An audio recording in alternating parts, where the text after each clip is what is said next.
하나님 말씀은 요한복음 19장 7절부터 11절입니다.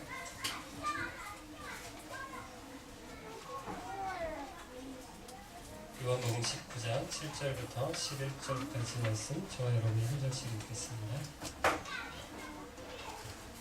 쉬운 성경 없으신 분들은 주보의 안쪽에 하나님의 말씀이 기록되어 있습니다.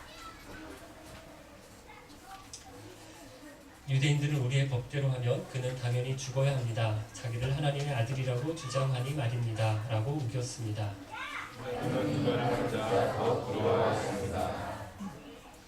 그래서 그는 다시 관조로 들어가 예수님께 당신은 어디서 왔소? 라고 물었습니다. 그러나 예수님께서는 그에게 대답하지 않으셨습니다.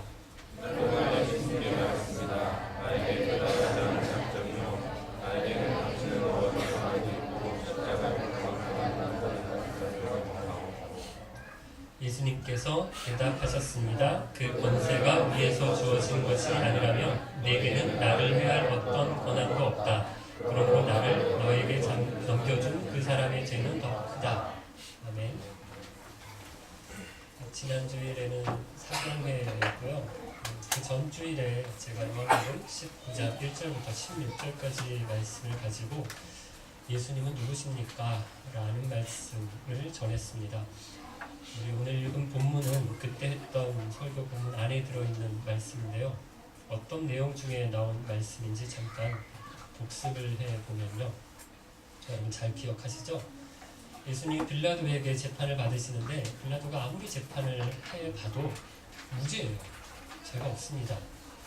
유대인들은 예수가 자기를 왕이라고 했다 이렇게 하면서 반역 죄인이다 라고 해서 빌라도에게 데려왔어요. 그런데 빌라도가 신문을 해보고 재판을 계속 봐도 어떻습니까? 예수님이 이야기하는 나라가 로마의 위협이 되는 나라가 아닌 겁니다. 그러니까 죄가 없다. 이 사람은 죄가 없다. 이렇게 결론을 냈어요.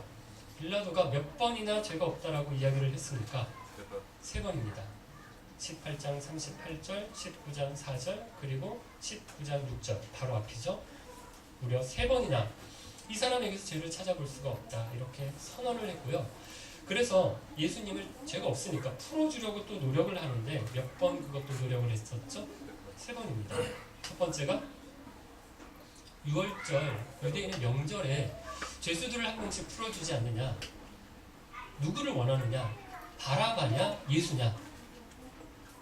빌라도는 당연히 예수라고 이야기할 줄 알았어요. 다른 사람도 아니라 바라바는 예수라고 붙여놓으면 바라바가 너무 흉악범이기 때문에 당연히 예수를 풀어주라고 얘기할 줄 알았어요. 그런데 유대인들이 누구를 도와주라고 얘기해요? 바라바라고 얘기를 합니다.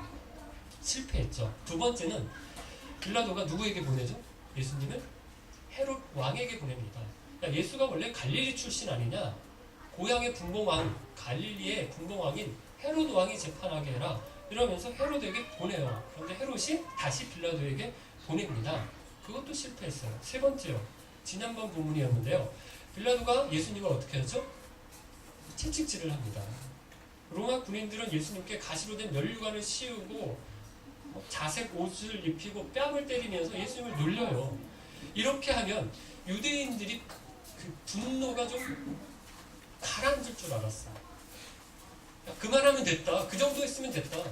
그냥 놓아주자. 사람들이 이렇게 이야기할 줄 안 겁니다. 그런데 어떻게 합니까? 십자가에 못 박으라고 얘기합니다.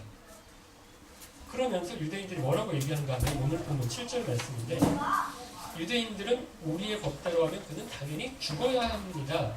자기를 하나님의 아들이라고 주장하니 말입니다. 라고 우겼습니다. 빌라도가 이 말이 걸렸어요. 자기를 하나님의 아들이라고 주장한다라는 말이 신경에 쓰인 겁니다. 두려워졌어요. 아니 이 사람이 진짜 하나님의 아들이면 어떻게 하지? 빌라도가 유대인들이 믿는 하나님을 믿은 건 아니에요. 그런데 로마 사람들도 어떤가요? 신을 믿잖아요. 신들을 로마 신화에 나오는 제우스며 뭐 여러 신들을 믿는데 저 예수가 내가 재판하고 있는 저 예수가 진짜 신의 아들이면 어떻게 하는가 이런 두려움이 걱정이 생긴 겁니다. 이전에 했다라는 저 예수가 이전에 여러 곳을 다니면서 했다라고 하는 이야기들을 전해서 들었던 것이 있거든요. 귀신을 쫓아냈다, 문둥병을 고쳤다, 안진뱅이를 일으켰다, 죽은 사람을 살려냈다. 무리를 걷고 파도와 바람을 잔잔케 했다. 물고기 2마리와 보리빵 5개를 가지고 5,000명을 먹였다. 뭐 이런 이야기 들은 것이 있는데 그때 들었을 땐 야 이게 뭐 부풀려졌겠지, 뭐 과장이겠지, 잘못된 거겠지 그렇게 지나쳤는데 진짜는 어떻게 하지? 이런 두려움이 생긴 겁니다. 그래서 다시 관저로 들어옵니다. 그리고 예수님께 묻는데 뭐라고 묻죠? 9절을 보면 당신은 어디서 왔소? 이렇게 물어요. 왜 이렇게 물었을까요? 여기 오기 전에 어디서 살았느냐? 주소지를 적어라. 뭐 고향이 어디냐? 본적지를 적어라. 뭐 이런 의미로 묻는 게 아닙니다. 뭐 묻는 겁니까? 진짜 하나님의 아들이냐? 하늘에서 온 거냐? 묻는 거예요. 그런데 빌라도의 물음에 예수님이 어떻게 하십니까? 아무 대답도 하지 않으세요. 여러분 왜 아무 대답도 안 하셨을까요? 이제까지는 빌라도가 물을 때 잘 대답해 오셨거든요. 그런데 왜 지금은 아무 대답을 안 하시는 겁니까? 이제 됐다는 겁니다. 충분히 할 말을 다 했다라는 거예요. 이 질문에 대답을 하든지 말든지 결과는 같다는 거예요. 이미 수차례에 걸쳐서 예수님 빌라도에게 내가 하나님의 아들이다, 왕이다 라는 이야기를 했습니다. 새삼 다시 대답할 이유를 찾지 못하신 겁니다. 빌라도가 착각하는 것이 이것입니다. 이 재판을 자기가 주도하고 있다라고 생각했어요. 자기가 결정하는 사람이니까 이 재판의 결정은 자기가 하는 거니까 재판관은 자기니까 이 재판 자기가 하는 거다라고 생각했어요. 이렇게 해도 저렇게 해도 예수는 따라올 수밖에 없는 사람이다라고 생각했어요. 그러니까 제가 없다 이래 놓고서도 또 자기 마음대로 어떻게 해요? 채찍질을 시키잖아요. 때리잖아요. 십자가에 못 박게 할 거잖아요. 그런데 실제로는 어떤가요? 누가 주도하십니까? 예수님이십니다. 물어도 대답하지 않으시므로 예수님이 재판을 주도하신다. 네가 아니라 빌라도 네가 아니라 내가 이 재판을 주도한다라는 것을 보여주시는 것입니다. 여러분 어떤 상황 어떤 순간이든 예수님이 주도하시도록 내어드리세요. 물어도 주님 제가 따르겠습니다. 이렇게 마음의 결단을 하고 물어야지 주님이 뭐라고 하시든지 저는 결심했습니다. 우리가 빌라도처럼 이렇게 물어요. 이렇게 생각하고 이렇게 마음에 이미 결심하고 결단하고 물어요. 그러니 대답을 듣습니까? 성경을 보고 설교를 들어도 보세요. 자기 생각이 있어요. 자기 뜻이 있어요. 하나님 뭐라고 하시든지 절대 바뀌지 않는 자기의 고집, 자기 뜻이 있고요. 자기 생각이 있어요. 그러니 아무리 성경 읽고 보고 아무리 말씀을 들어도 어떻습니까? 말씀이 안 들어요. 보고 싶은 것만 보고 듣고 싶은 것만 듣는 것입니다. 그래서 여러분 예배를 위해서 기도하고 그리고 말씀 듣는 시간을 위해서 기도할 때 꼭 잊지 말아야 할 것이 설교자를 위해서 기도해야 합니다. 정신 똑바로 차리고 설교 준비 잘 하도록 정말 이 말씀 가운데 있는 하나님의 뜻을 분별해서 잘 증거할 수 있도록 설교자를 위해서 기도해 주셔야 합니다. 그런데 또 기도해야 될 것이 뭡니까? 설교를 듣는 나 자신. 나를 위해서도 기도해야 돼요. 마음의 밭이라고 하죠.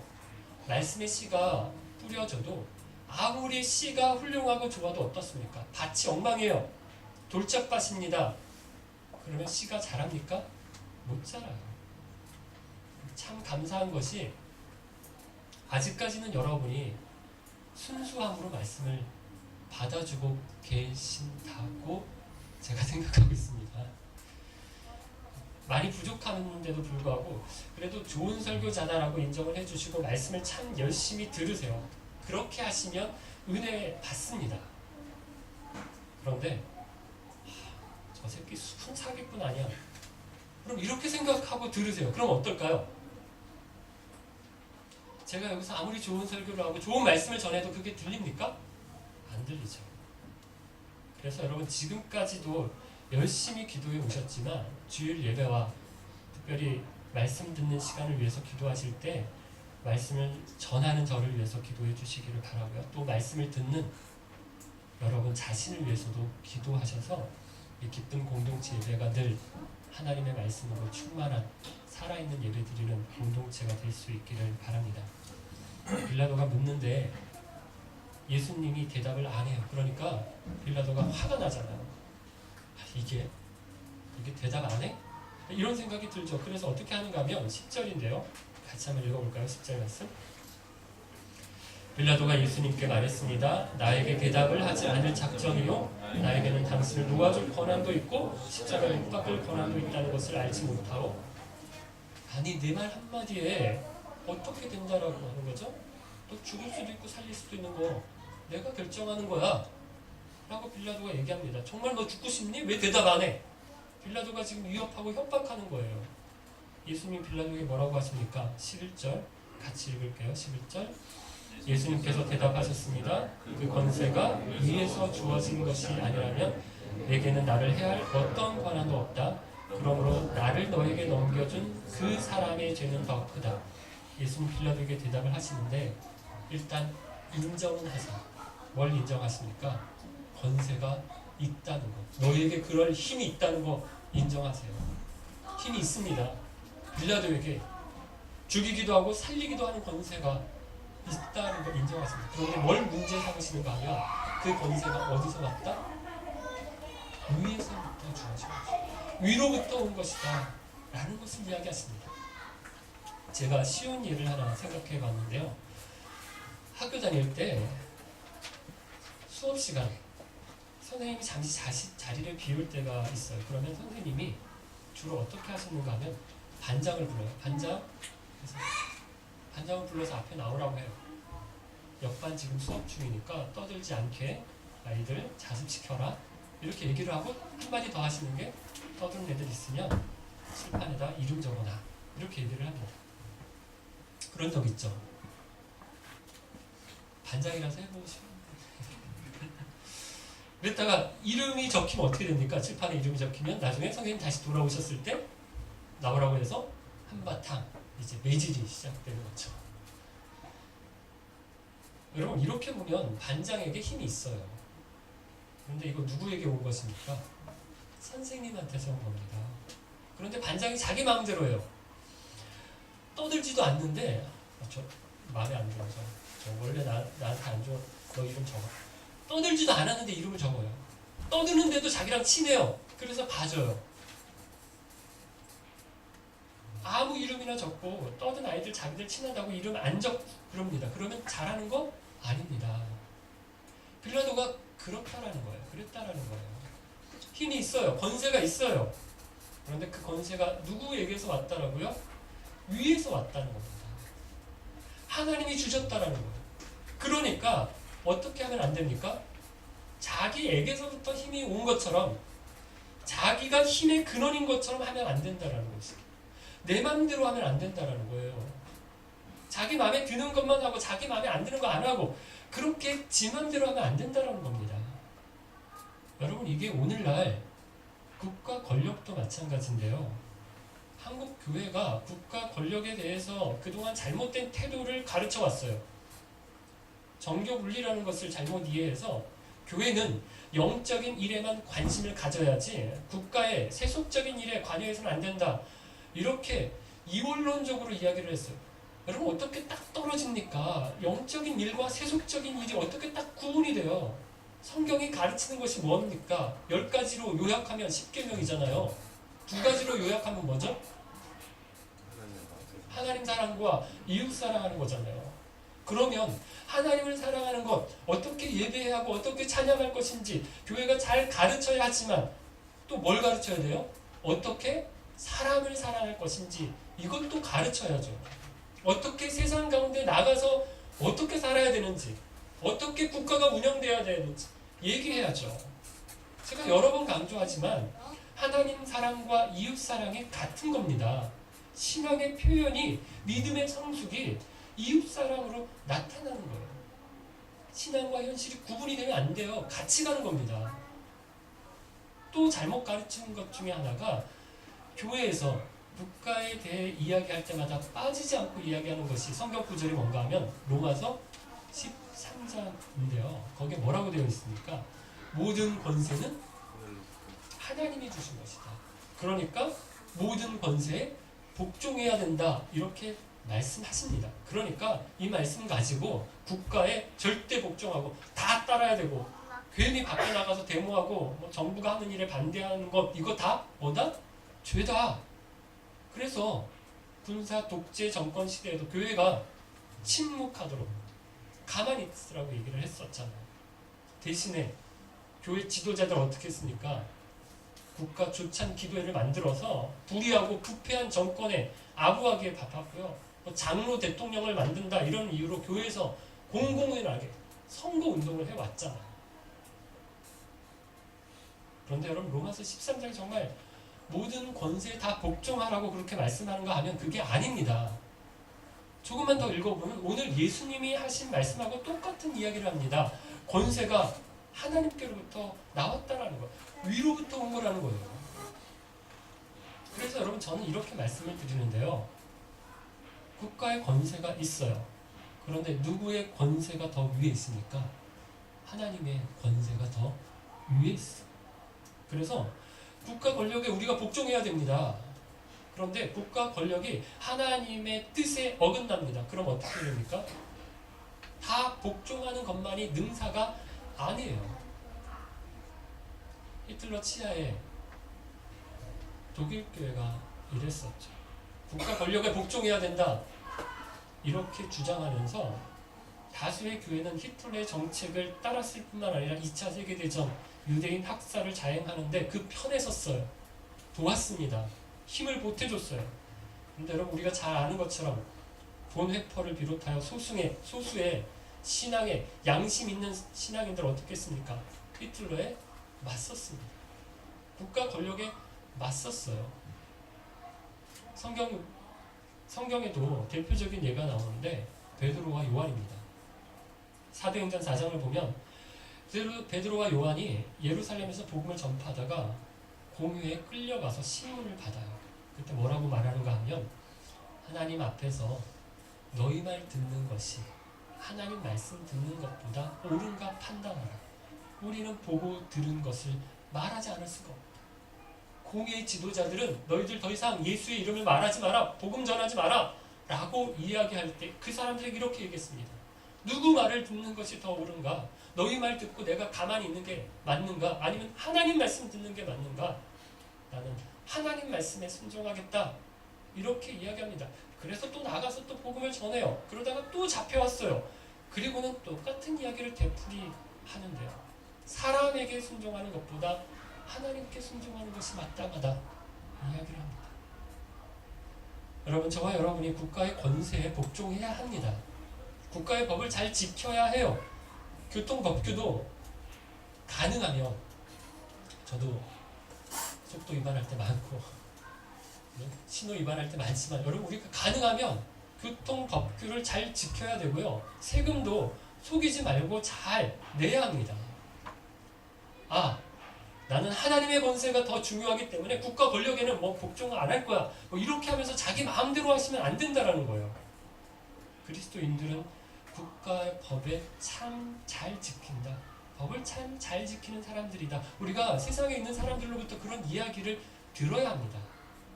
그런데 하나님의 권세와 국가의 권세가 맞설 때는 어떻게 해야 될까요? 저항해야 합니다. 가령 선교사들이 국가의 법을 소개할 때가 있어요. 선교사 신분으로 체류할 수 없는 나라들이 있죠.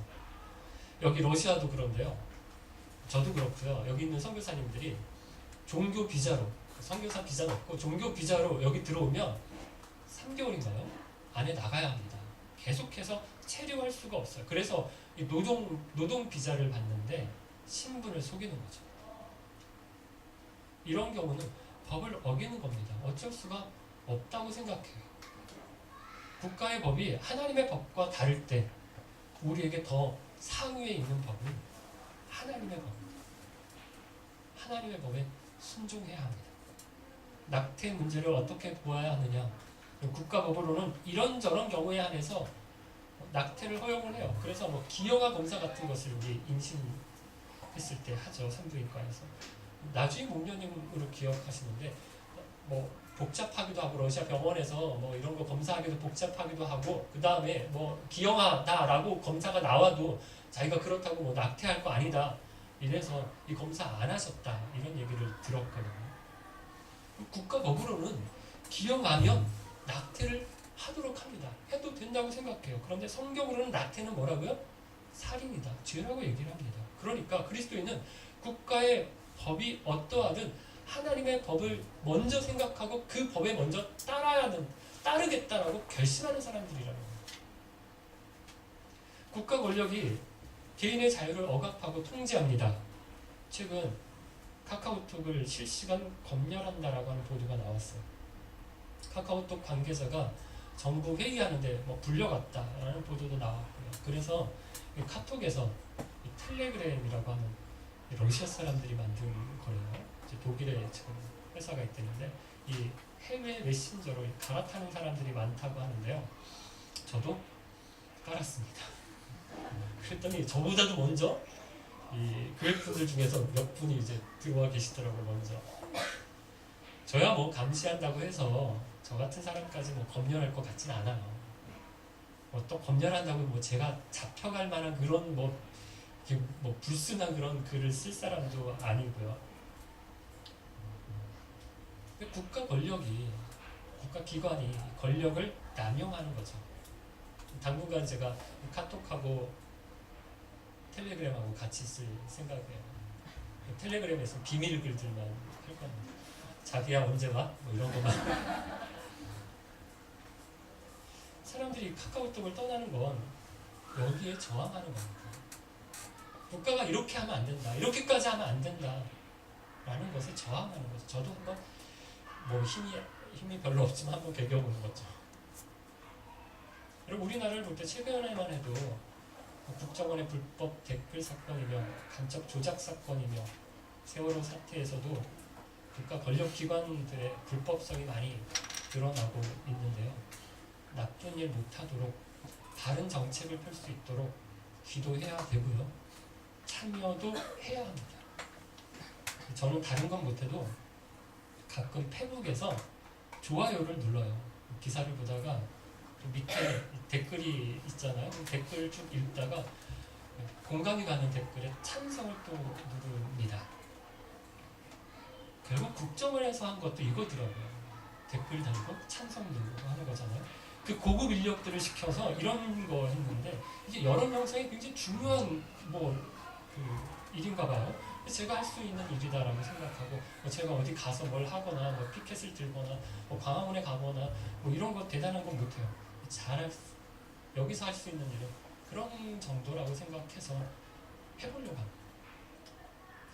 잘하는 일은 칭찬하고 잘못하는 것에 대해서는 반대하는 거죠. 이건 그리스도인이 마땅히 해야 할 일입니다. 그러나 여러분, 우리가 국가 권력을 잘 감시해야 하지만 또 한 가지 잊지 말아야 할 것이 있는데요. 우리 본문 11절의 마지막 예수님의 말씀입니다. 11절 말씀 한 번 더 읽어볼까요?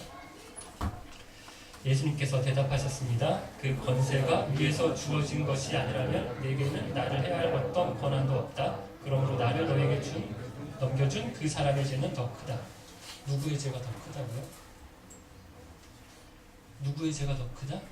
빌라도보다 더 나쁜 사람이 있다라는 거예요. 누굽니까? 유대인들이라. 여러분, 왜 유대인들의 죄가 더 클까요? 빌라도는 이방인입니다. 하나님도 모르고 말씀도 모르는 사람이에요. 그런데 유대인들은 하나님을 믿는 사람들이에요. 하나님의 말씀을 가지고 있는 사람들입니다. 아는 사람들입니다. 그러니 유대인들의 죄가 더 크다. 빌라도보다 유대인들의 죄가 더 크다라는 거예요. 여러분, 국가가 잘못할 때 권세가 위로부터 온 것이고 하나님께로 온 것인데도 불구하고 자기 마음대로 할 때 죄가 큽니다. 그 국가의 위정자들 죄가 있습니다. 그런데 교회가 잘못할 때 예수 믿는 하나님의 말씀을 아는, 듣는, 읽는, 배우는 저와 여러분이 잘못할 때 죄가 어떻다고요? 더 크다고 하세요. 그러니 정신 똑바로 차려라. 말씀 잘 보고 무엇을 말씀하시는 것인지, 어떻게 살아야 하는 것인지 잘 살아야 한다는 거예요. 내가 가진 권세가 있어요. 어떤 분은 직장에서 상사로 있으면서 사무실에서 부하 직원들에게 권세를 가졌습니다. 거래처 사람들에게 어떨 때 보면 내가 갑의 위치에 있어요. 권한이 있는, 권세가 있어요. 어떤 분은 학교에서 선배일 수도 있고, 공부를 잘해서 선생님들에게, 반의 친구들에게 어떤 능력을 인정받아서 권세가 있을 수 있어요. 교회에서도 여러분, 오래 교회를 다닌 사람들, 권세를 가지고 있어서 텃세를 부리고 그러기도 하잖아요. 우리 교회 목자, 목녀, 주일학교 교사 직분을 맡아서 섬기시기도 하지만 또 어떤 면에서는 권세를 가졌어요. 어떤 분은 가정에서 남편이나 아내 혹은 자녀들에게 부모의 권세를 가지고 있습니다. 누가 주신 거예요? 위로부터 온 겁니다. 하나님께로부터 온 거예요. 그래서 예배소서에 보면요, 부모들아 내 자녀를 노엽게 하지 말라는 말씀이 있습니다. 여러분, 이 말씀입니다. 부모를 하나님이 주신 권세로 알고 자녀를 대하라는 것입니다. 그 자녀가 네 거 아니다. 누구 거예요? 하나님 거라는 거예요. 하나님의 자녀로 알고 하나님 뜻대로 대하라는 거예요. 노엽게 하지 말. 네가 승질 부리고 화내고 그래서 네 거라고 생각해서 네 마음대로 해서 자녀를 노엽게 하지 말라는 거예요. 우리 옆집 아이에게 우리가 마음대로 못합니다. 내 아이 아니거든요. 마찬가지라는 거예요. 내 자녀도 내가 낳았지만 하나님 거로 알라는 거죠. 사랑하는 기쁜 가족 여러분, 모든 권세는 위로부터 하나님께로부터 온 것입니다. 권세를 가진 사람들, 나라의 위정자들이며 기업의 경영자들이 자기 권세가 아니라 위로부터 온 권세로 알고 나를 다스리게 해주십시오. 회사를 운영할 수 있도록 해주십시오. 그렇게 우리가 기도하기를 바라고요. 나도 권세를 가졌습니다. 목사인 저부터 하나님께서 맡겨주셨습니다. 하나님의 뜻대로 섬기겠습니다. 이렇게 결단하겠습니다. 우리가 어떤 위치에서 어떤 책임을 맡았든지 하나님께서 맡겨주신 거예요. 하나님이 인사권자십니다. 하나님이 주신 권세로, 하나님이 주신 능력으로 맡겨진 영혼, 맡겨진 사명 감당하겠습니다. 그렇게 결단하시고 늘 주님 의지하심으로 정직하게, 바르게, 진실되게 교회에서, 가정에서, 학교에서, 직장과 사업터에서 살아가시는 저와 여러분 되시기를 바랍니다. 같이 찬양 드리겠습니다.